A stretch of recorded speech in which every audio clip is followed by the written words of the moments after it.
అందరికీ నమస్కారం. మధుస్ కిచెన్కి స్వాగతం. చూస్తున్నారు కదా మీ ముందు ఎంతో రుచిగా ఉండే జామ్ అండి. చాలా తక్కువ ఖర్చుతో పిల్లలందరూ ఇష్టపడేది, మనకి ఈజీ బ్రేక్ఫాస్ట్, బ్రెడ్తో కానీ చపాతీతో కానీ ఈజీగా మనం జామ్ పెట్టిచ్చేస్తే తినేస్తారు పిల్లలు పెద్దలు అనే తేడా లేకుండా. అట్లానే స్కూల్లో కూడా మనం షార్ట్ బ్రేక్కి బ్రెడ్ జామ్ పెట్టించేయచ్చు.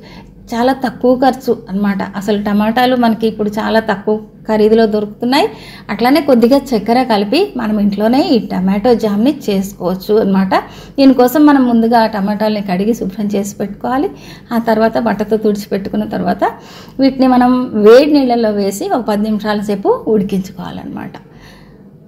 ఆ తర్వాత మూత పెట్టేసి ఒక 10 నిమిషాల సేపు ఉడికిస్తే ఆ పైనున్న టమాటాలకి పైనున్న ఆ తోలంతా కూడా పగిలినట్టు అయిపోతుంది, మనకి ఒలవడానికి ఈజీగా అవుతుంది అన్నమాట. తర్వాత ఆ టమాటాలని బయటకు తీసేసి బాగా చల్లారిన తర్వాత మనం ఆ పైనున్న ఆ టమాటాల పైనున్న తోలంతా తీసేసేయాలి. కొంచెం టైం పడుతుంది, ఇది వెంటనే చల్లగా కావు, ఇవి కాస్త వేడిగానే ఉంటాయి. ఈ విధంగా ఈ తోలు అంతా తీసి రెడీ పెట్టుకున్న తర్వాత వీటిని మనం ముక్కలు చేసుకోవాలి.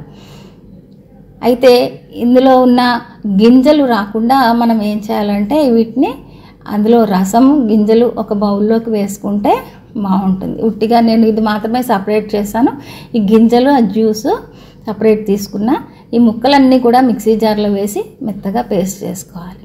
ఆ తర్వాత జ్యూస్ కూడా పడేయకుండా వడగట్టి ఈ విధంగా మిక్సీలో వేసి పేస్ట్ చేసుకోవాలి. మెత్తని పేస్ట్ చేసుకోవాలన్నమాట, బాగా మెత్తగా చేసుకోవాలి. ఆ తర్వాత దీన్ని మనం ఒకసారి ఇట్లా వడగట్టుకోవాలి కూడా. ఎక్కడన్నా ఇవన్నా చిన్న చిన్న తోళ్ళు అలాంటివి ఉండకుండా బాగుంటుంది, స్మూత్ పేస్ట్ వస్తుంది. ఇలా పేస్ట్ రెడీ చేసుకున్న తర్వాత మనం దీన్ని కొలుచుకోవాలి.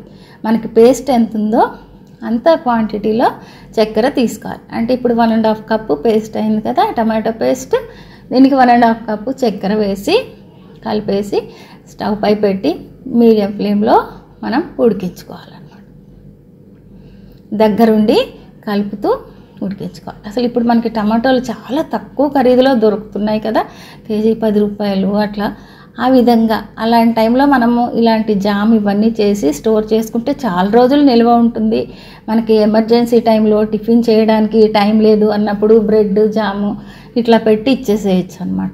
సో ఇప్పుడు బాగా చిక్కపడిపోయింది, దగ్గరకు అయింది కదా. ఇప్పుడు మనం ఒకసారి ఒక నిమ్మకాయ రసం పిండేసేయాలన్నమాట.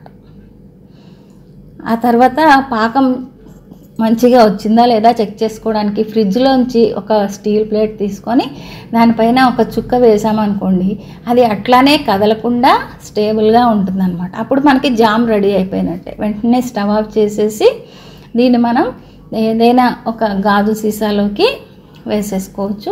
కొంచెం వేడి తగ్గిన తర్వాత ఈ విధంగా పల్చగా అనిపిస్తుంది.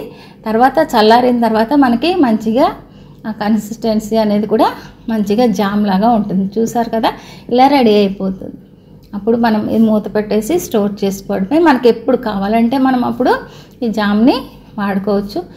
అతి తక్కువ ఖర్చుతో ఎంతో రుచిగా ఉండే ఈ టమాటో జామ్ రెడీ అయిపోయింది. నచ్చితే ఒక లైక్ ఇచ్చి సపోర్ట్ చేయండి. Thank you for watching.